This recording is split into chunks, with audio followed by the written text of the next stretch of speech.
اعوذ باللہ من الشیطان الرجیم بسم اللہ الرحمن الرحیم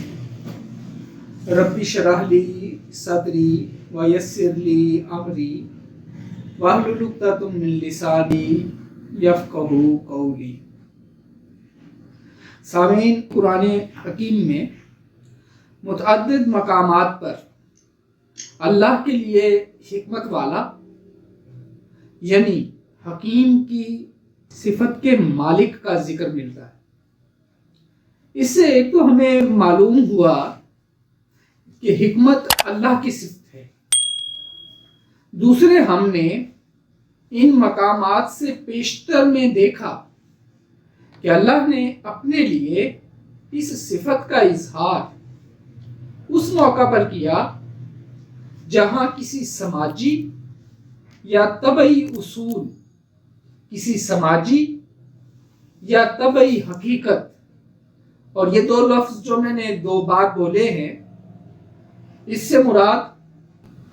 سائنس کی زبان میں جب ہم طبعی اصول بولتے ہیں تو مراد ہے فزیکل لا، اور جب ہم سماجی اصول بولتے ہیں تو اس سے مراد ہمارا سوشل لا۔ اور جب ہم کہتے ہیں کسی سماجی یا طبعی حقیقت کو، حقائق کو، تو فیکٹس مجھ سے مراد ہوتے ہیں۔ تو کہنے سے مراد یہ ہے کہ اللہ نے جہاں اپنی اس صفت کا ذکر کیا جس آیت میں بھی، ان میں سے اکثر وہ اس نے اپنے آپ کو حکیم وہاں کہا جہاں کسی سوشل لا، فزیکل لا یا سوشل فیکٹ یا فزیکل فیکٹ کا اظہار تھا اور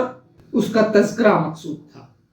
دراصل اللہ تعالی جب اپنی اس صفت کا اظہار کرتا ہے تو اس سے ہمیں اس بات کی سمجھ آئی کہ حکمت کا مفہوم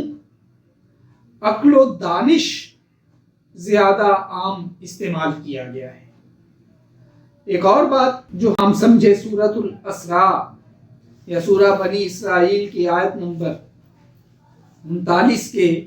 ابتدائی حصے ذالک مما اوحا الیک ربک من الحکمہ کی تفسیر میں ہم نے دیکھا کہ اکثر مفسرین نے الحکمہ کی تعریف وہاں اس آیا کی وضاحت میں کی ہے، اور یہ آیا اس لحاظ سے بہت اہم ہے کہ جمہور مفسرین یہاں پر اس آیا کے ضمن میں الحکمہ کی ڈیفینیشن کر رہے ہیں، اور ہم نے وہاں مختلف مفسرین کی ڈیفینیشنز، تعریفیں آپ کے سامنے رکھی، اور وہاں سے ہم نے اخذ کیا ہے کہ جو جمہور مفسرین ہیں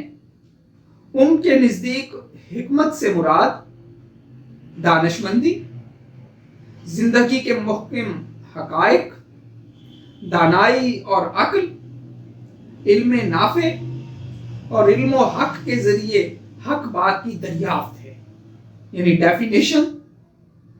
عقل اور خرد کی طرف اور دانشمندی کی طرف جاتی ہیں جمہور مفسرین کی۔ اسی طرح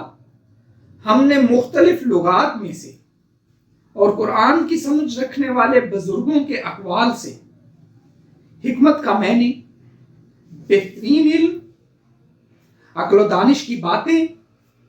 چیزوں کا جاننا اور ان کو بکمال خوبی پیدا کرنا، سمجھ فہم، صحیح عمل پیدا کرنے والی صحیح بات کا سمجھا ہے۔ اس سے ہم یہ سمجھ سکتے ہیں کہ قرآن میں جہاں جہاں لفظ حکمت استعمال ہوا، تمام مفسرین کی متفقہ آراء کے مطابق ہمیں اسے عقل و دانش، خرد مندی اور دانائی کی باتیں لینا چاہیے۔ پھر تیسری بات ہم نے یہ سمجھی ہے کہ حکمت انبیاء، عام مسلمانوں، مومنین، امہات المومنین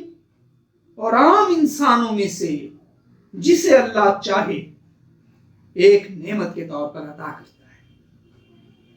حضرت عیسیٰ علیہ السلام حضرت داؤد علیہ السلام، حضرت لقمان علیہ السلام، امہات المومنین رضی اللہ تعالی عنہما اور آل ابراہیم علیہ السلام کا واضح تذکرہ ملتا ہے قرآن میں کہ انہیں یہ نعمت عطا کی گئی کہ حکمت تمام انبیاء، عام مسلمانوں، مومنین اور امہات المومنین کو اللہ عطا کرتا ہے۔ اور اس کی میں مثال دے رہا ہوں کہ سورۃ النساء آیت 54 میں ذکر ہے کہ فقد آتینا آل ابراہیم الکتاب والحکمت وآتیناہم ملکا عظیما، کہ تحقیق ہم نے آل ابراہیم علیہ السلام کو الکتاب، الحکمہ اور ملک عظیم عطا کیا۔ نقطہ یہ سمجھ آیا کہ حکمت اللہ کی نعمت عامہ ہے، کامن بلیسنگ ہے، اور اللہ اپنی اس نعمت کو جہاں چاہتا ہے عطا کرتا ہے۔ یعنی